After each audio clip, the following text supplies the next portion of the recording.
En Colombia se ha sostenido la idea de que el derecho administrativo colombiano es traído o tiene su influencia del derecho administrativo francés, que nuestro derecho data de más o menos 100 años, desde el surgimiento de la jurisdicción de lo contencioso administrativo.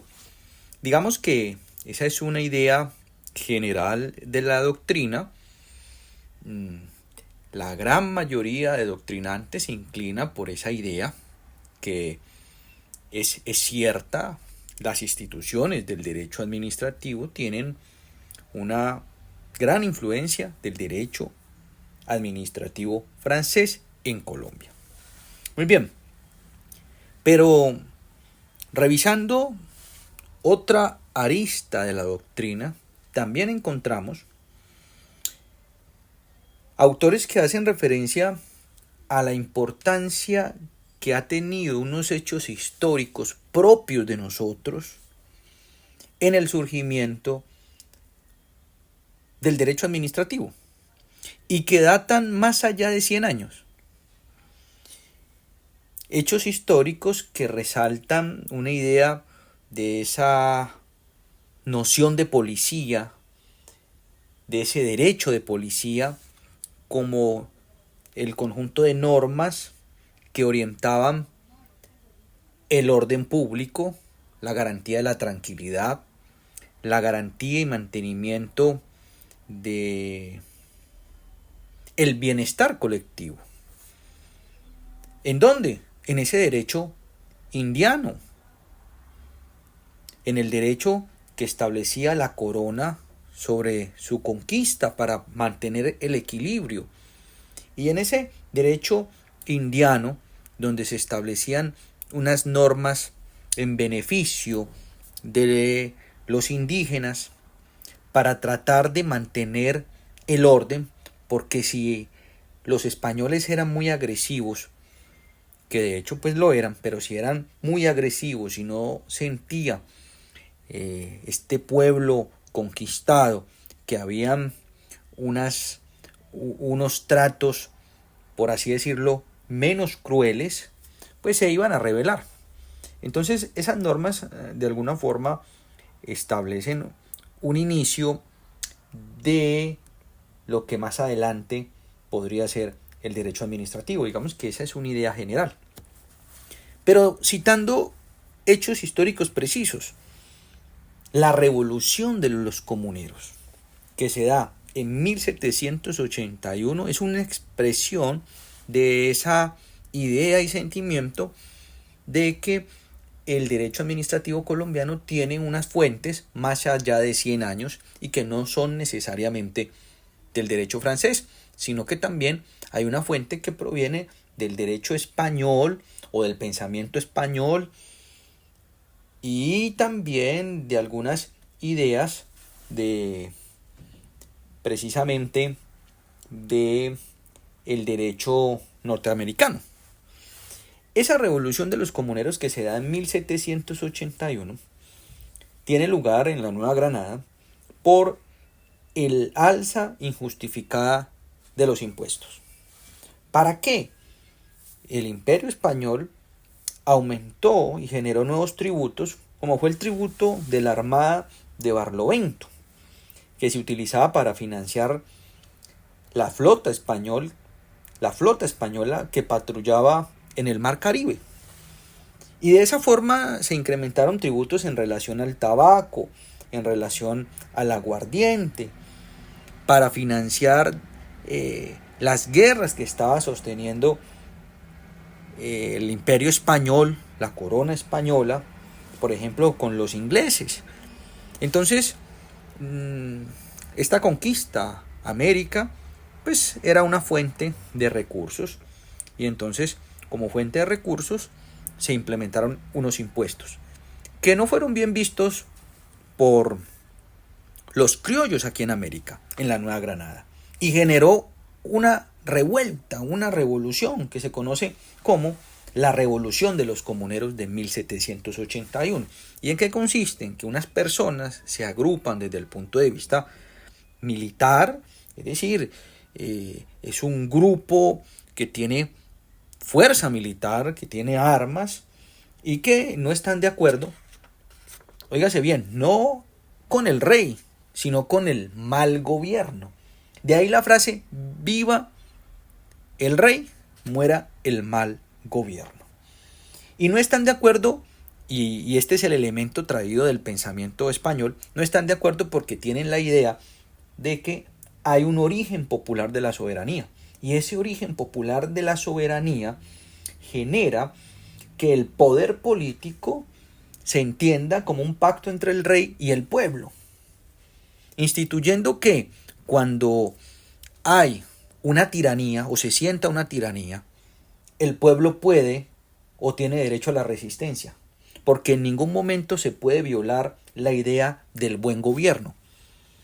Aquí estamos haciendo referencia es a la ciencia de policía, a ese derecho de policía. Es decir, ojo, acepto la corona, acepto el reinado, acepto que haya un rey, pero lo que no aceptamos es un mal gobierno.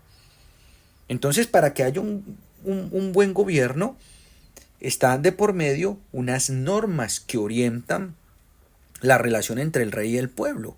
Y dentro de esas normas no se entiende un buen gobierno cuando se intenta aumentar los impuestos sin consultarle al pueblo y aumentarlos de manera desproporcional para suplir unas guerras en las cuales no estaban participando los criollos.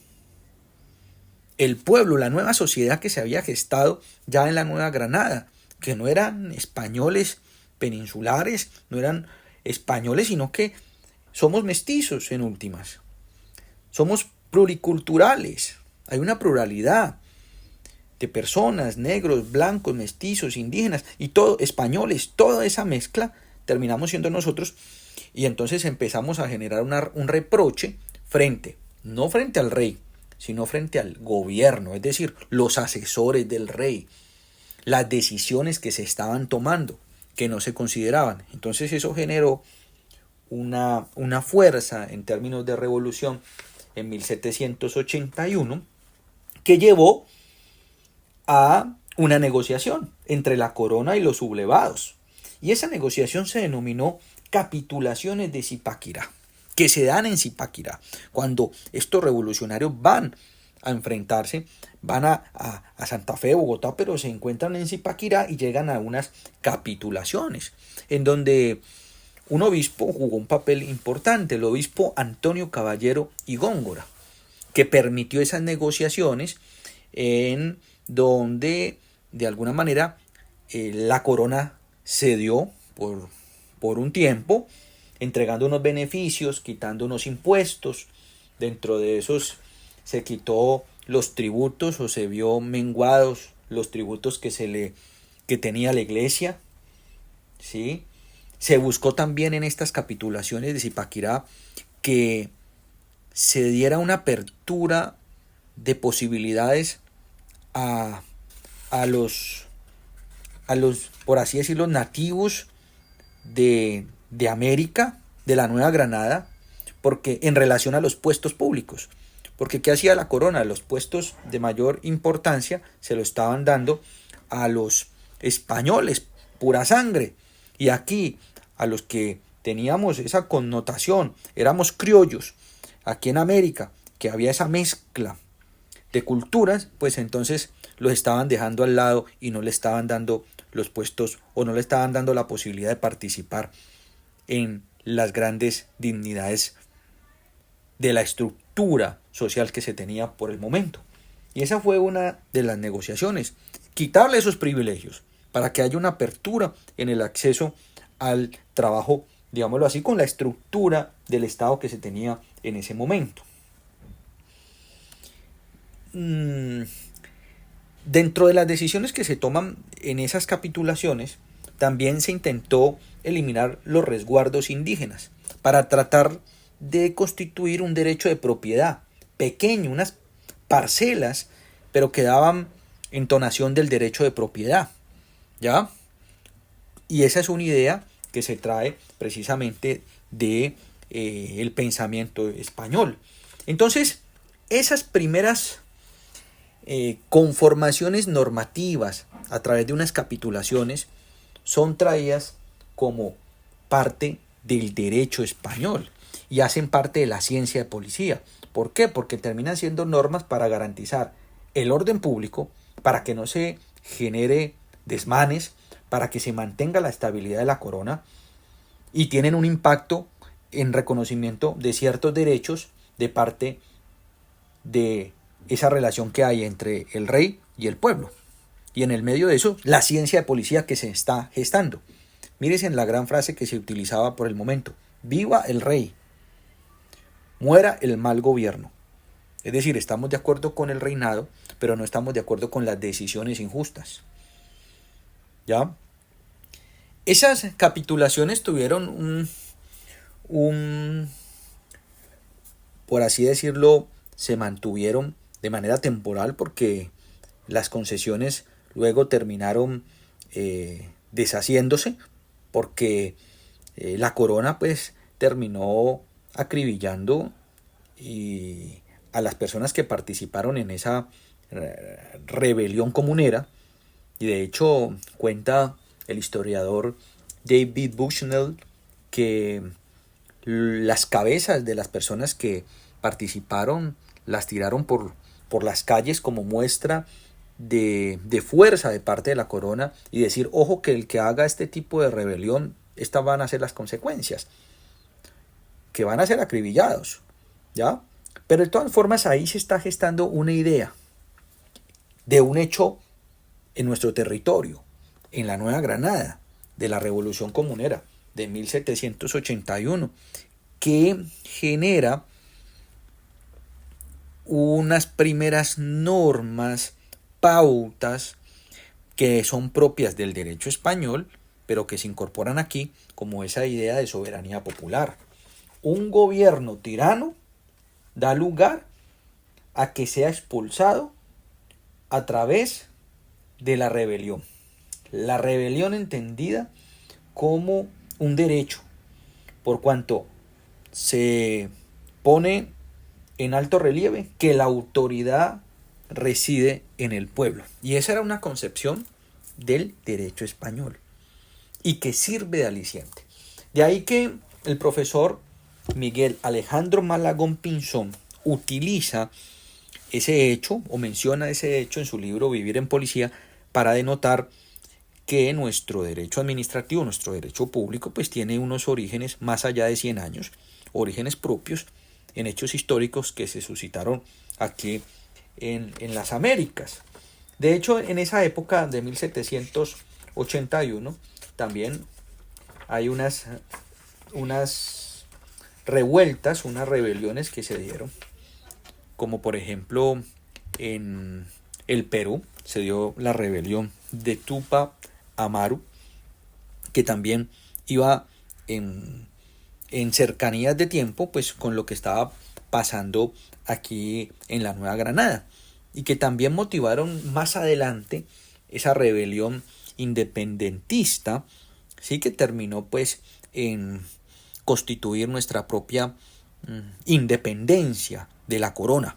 Aunque, repito, esta rebelión, esta manifestación de los comuneros no tenía como fines desligarnos de la corona, solamente tenía como fines imponer buenas prácticas en el gobierno, ¿ya? Que se establezcan unas reglas. Miren que hoy el tema de impuestos debe pasar por la opinión popular del pueblo a través del Congreso de la República. Y es por eso, porque es muy sensible. Cuando usted le pone un impuesto sin consultarle al pueblo, genera una tensión porque le están tocando el bolsillo en últimas.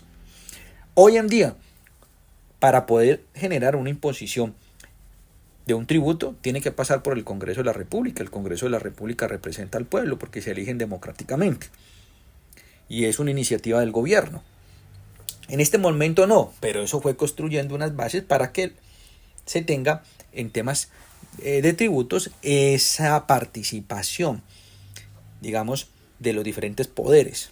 porque al pueblo se le debe consultar, ya así sea a través de su representante, que sería el Congreso de la República.